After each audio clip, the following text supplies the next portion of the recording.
Hey guys, this is Mark Harian. This video is on balancing equations, and we're going to go over just some of the basics to help you guys review for that. This will be posted to Classroom and my YouTube channel. Um, so enjoy. So the big question is, why do we have to balance chemical equations? And in chemistry, we have a law that states that matter cannot be created nor can it be destroyed, and that is the law of conservation of mass, also called the law of conservation of matter, which states that we cannot create or destroy matter, and therefore mass has to be conserved as well. In that means that when we have a chemical equation representing a chemical reaction, it also has to be in balance to show that the matter is not being created or destroyed. And so that is the main reason for having to do that. So we're going to look at an example that's pretty simple. We started off with this in class. This is hydrogen gas plus oxygen gas makes water. And one of the first things I do when I look at this is I take count of what I have on both sides. So I've got H and O, hydrogen and oxygen, on the left side and on the right side. So I write that down, and I kind of like to keep score of what we have. So you notice there's a subscript of 2 on the H2, so that means we have 2 hydrogen atoms. And again, we're balancing atoms. For the oxygen, we also have 2 on the left side. On the right side, also known as the product side, we also have 2 H's because of the subscript that's shown there on the H2O. For the O, there is no subscript, which is assumed to be a 1 that we don't write. So we have 1 oxygen and 2 hydrogens on the product side. To get this thing to balance, then, we have to change coefficients, and the coefficients are the numbers placed in front of the formulas. We cannot change the formulas, only the coefficients.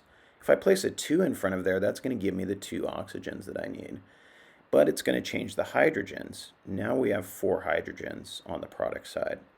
So we need to change that on the reactant side so that it matches up. I put a 2 there, and that's also going to give me 4 hydrogens, and now the score is tied 4 to 2 to 4 to 2. Everything is in balance. Let's look at this one. This is the combustion of propane. Propane is a gas that we use for barbecues and if you live out in the country for your homes. And again, we're going to take count of what we have. We have C, H, and O in both sides of this reaction. So we look at the carbons first because we want to do this thing alphabetically.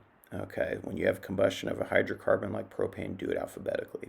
So for the carbons on the left side, the reactant side, we have 3 carbons. And we can look at that subscript again and see that.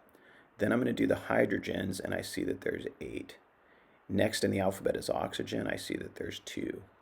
On the product side, we only have 1 carbon right now, so that thing is going to be out of balance. So we look at that. Again, the subscript's not there, so it's a 1.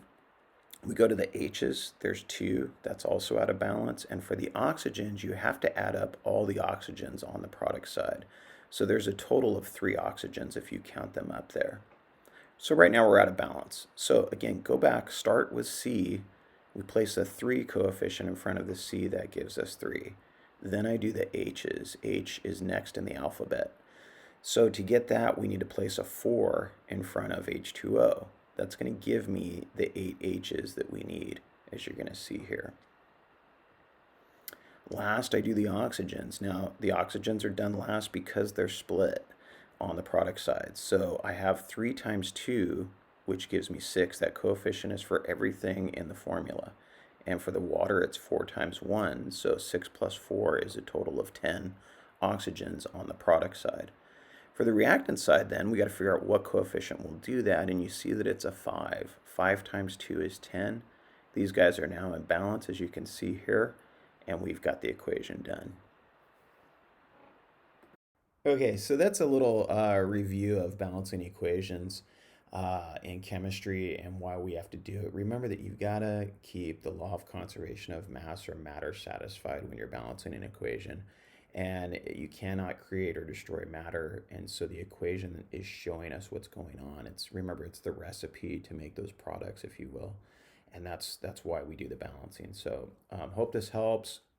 Email me with questions or hit me up on Remind and let me know how you're doing on the review work. We'll talk to you soon.